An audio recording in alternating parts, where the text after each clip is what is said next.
नमस्कार दोस्तों। आज जो हम अध्याय करने जा रहे हैं इसका नाम है नियंत्रण एवं समन्वय। आज हम इसका तीसरा भाग करेंगे जहां पर हम जानने वाले हैं मस्तिष्क के बारे में। तो चलिए शुरुआत करते हैं मस्तिष्क को समझते हुए। लास्ट वीडियो में हमने बात करी थी जहां हमने जाना था कि मस्तिष्क को हम तीन भागों में बांटते हैं। सबसे पहला भाग होता है हमारा अग्रिम मस्तिष्क, जो हमारे आगे का मस्तिष्क होता है। ये हमारे मस्तिष्क का सबसे बड़ा भाग होता है। उसके बाद आता है मध्य मस्तिष्क और उसके बाद आता है हमारा पश्चिम मस्तिष्क। तो हमने ब्रेन को यानी कि हमारे मस्तिष्क को इन तीन भागों में बांटा हुआ है। अब ये किस तरीके से काम करती हैं इससे पहले हम समझेंगे कि ये ब्रेन बना किस चीज़ों से होता है। तो आपने 9th क्लास में एक चीज़ पढ़ी होगी, न्यूरॉन। दरअसल जो हमारा मस्तिष्क होता है ये न्यूरॉन के जाल से बना हुआ होता है और यहाँ पर जितने भी काम होते हैं वो न्यूरॉन की मदद से होते हैं। तो चलिए एक बार न्यूरॉन को फिर से समझ लेते हैं। ये है हमारा न्यूरॉन। ये डायग्राम तो आपको याद ही होगा, आप पिछली कक्षाओं में से पढ़ चुके हैं। यहाँ पर इसे हम कहते हैं केंद्रक, जहाँ पर हमारा न्यूक्लियस होता है।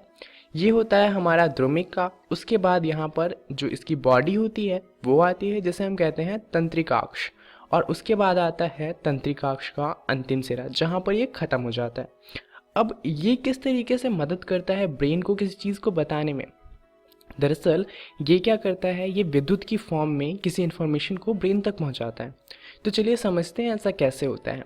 सबसे पहले द्रुमिका क्या करती है, वो सेंस करती है, किसी चीज़ के बारे में पता करती है। जैसे मान लीजिए आपने किसी गर्म चीज़ को छुआ, तो जो द्रुमिका होगी वो पता कर लेगी कि आपने किसी गर्म चीज़ को छुआ है, और जैसे ही वो ऐसे पता करेगी तो वो एक विद्युत की पल्स जनरेट करेगी यानी कि बनाएगी, जो उसके बाद वहाँ से तंत्रिकाक्ष के पास जाएगा और वहाँ से होते हुए अंतिम सिरे तक पहुँचेगा। अब अंतिम सिरे और दूसरे जो हमारा न्यूरॉन है उसके बीच में एक खाली जगह होती है जिसे कहते हैं सिनेप्स। अब अंतिम सिरा जो होता है वहाँ पर जैसे ही इलेक्ट्रिक पहुँचेगी तो उससे क्या होगा, जो सिनेप्स होगा वहाँ पर कुछ अभिक्रियाएं होंगी जिससे सिनेप्स के अंदर आयन बनेंगे।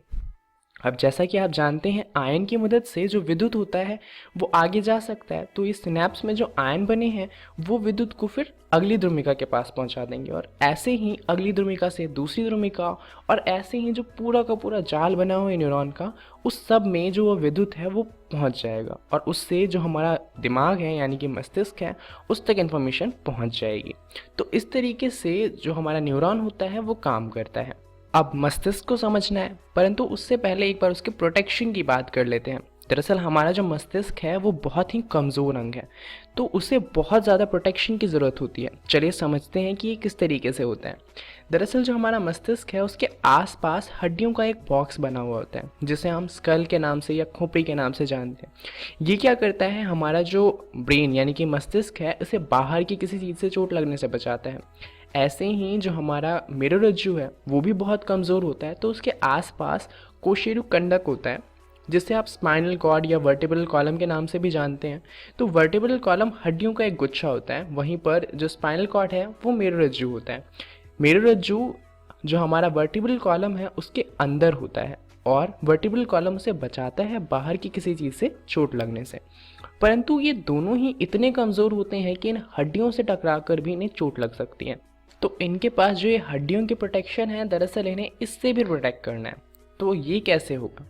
दरअसल जो ब्रेन होता है और जो हमारा स्कल होता है यानी कि जो हमारी खोपड़ी होती है, उनके बीच में एक 3 लेयर वाली मेनिंगिस की परत होती है। मेनिंगिस एक उत्तक होता है जो ब्रेन को चोट लगने से बचाता है।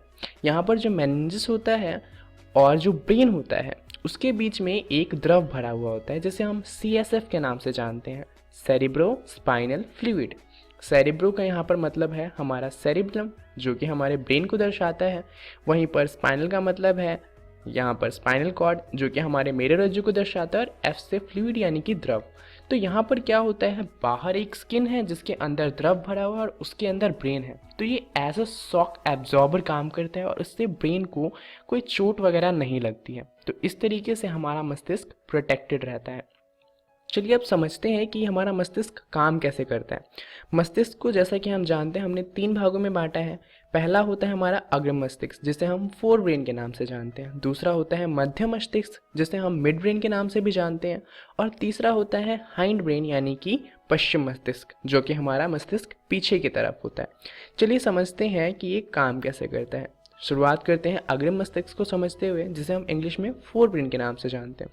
तो मस्तिष्क का मुख्य सोचने वाला जो भाग है वो है अग्रिम मस्तिष्क। आप जितनी भी चीज़ें सोचते हैं, आपकी जो इंटेलिजेंस है, आपका जो मेमोरी है, जो आपने पहले से सोच रखा है, जो आप आगे सोच रहे हैं, ये सारा का सारा काम कहाँ होता है? हमारे फोर ब्रेन में, यानी कि अग्रिम मस्तिष्क में होता है। इसके अलावा विभिन्न ग्रंथि से जो संवेदी सूचनाएं प्राप्त करते हैं, तो वो सारी की सारी सूचनाएं भी हमारे अग्रिम मस्तिष्क में ही आती हैं। जैसे कि आप कुछ देखते हैं या आप कुछ सुनते हैं, जो हमारे पास 5 इंद्रियां हैं, उन सब का कंट्रोल कहाँ होता है? अग्रिम मस्तिष्क में। इसके अलावा इसके पास कुछ अलग कंट्रोल भी होते हैं। जैसे कि कई बार क्या होता है, आप जब खाना खा लेते हैं तो आपको पता चल जाता है आपका पेट भर गया है। तो ये कैसे पता चलता है? इसके लिए जो आपके पास ग्रंथि है, ये इसका भी कंट्रोल कहाँ होता है? हमारे अग्रिम मस्तिष्क में होता है। उसके अलावा जितने भी ऐच्छिक क्रियाएं हैं वो अग्रिम मस्तिष्क से नियंत्रित होती हैं। जैसे कि आप खुद चल सकते हैं, आप अपना हाथ उठा सकते हैं, जितनी भी चीज़ें आप खुद से कंट्रोल कर सकते हैं वो सारा का सारा कहाँ होता है? अग्रिम मस्तिष्क में। तो वो सारी चीज़ें जिन्हें हम कंट्रोल खुद से नहीं कर सकते, वो कहाँ कंट्रोल होती हैं? जैसे कि जो हमारी पुतली का साइज़ होता है वो अपने आप बढ़ता या छोटा होता रहता है, हमारी दिल की धड़कनें अपने आप होती हैं। तो ये सारी चीज़ें कौन कंट्रोल करता है?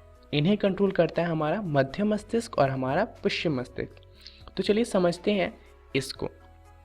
दरअसल जो हमारा मध्य मस्तिष्क तथा पश्चिम मस्तिष्क होता है, यहाँ पर सभी अनैच्छिक क्रियाएं जैसे कि रक्तदाब, लार आना तथा वमन पश्चिम मस्तिष्क स्थित मेडुला द्वारा नियंत्रित होता है। उसके अलावा चलना, साइकिल चलाना, एक पेंसिल को उठाना, ये पश्चिम मस्तिष्क में स्थित एक भाग है अनुमस्तिष्क, उसके द्वारा ही संभव है, जो शरीर की संस्थिति तथा संतुलन के लिए उत्तरदायी होता है। तो यहाँ पर आप पीछे देख सकते हैं सेरिबेलम जहाँ लिखा हुआ है, दरअसल सेरिबेलम जो है उसे ही अनुमस्तिष्क के नाम से जाना जाता है। ये हमारी बॉडी में बैलेंस प्रोवाइड करता है। जैसे कि आप अगर खड़े होते हैं तो उसके लिए आपको बैलेंस चाहिए, वो आपको मिलता है अनुमस्तिष्क की मदद से। यहाँ पर जो आप सेरिबेलम देख रहे हैं, इसे ही अनुमस्तिष्क के नाम से जाना जाता है और ये हमारे बैलेंस को कंट्रोल करता है। और इसीलिए कहा जाता है जब भी आप किसी बच्चे की केयर करें तो उसके सिर के पीछे का जो भाग है वहाँ पर चोट नहीं लगनी चाहिए, क्योंकि अनुमस्तिष्क हमारे शरीर के बैलेंस के लिए उत्तरदायी होता है और अगर उसे थोड़ा सा भी डैमेज होगा तो हमारा बैलेंस खराब हो सकता है। ऐसा भी हो सकता है कि बच्चा वापस से खड़ा ही ना हो पाए। तो इसलिए जो हमारा अनुमस्तिष्क होता है उसकी केयर करनी चाहिए। तो इस वीडियो के लिए इतना ही। इस वीडियो में हमने जाना हमारे मस्तिष्क के बारे में। अगली वीडियो में हम बात करने वाले हैं हार्मोनल समन्वय की, जहां पर हम ये जानेंगे कि हार्मोन की मदद से समन्वय किस प्रकार हो सकता है। इस वीडियो के लिए इतना ही। धन्यवाद।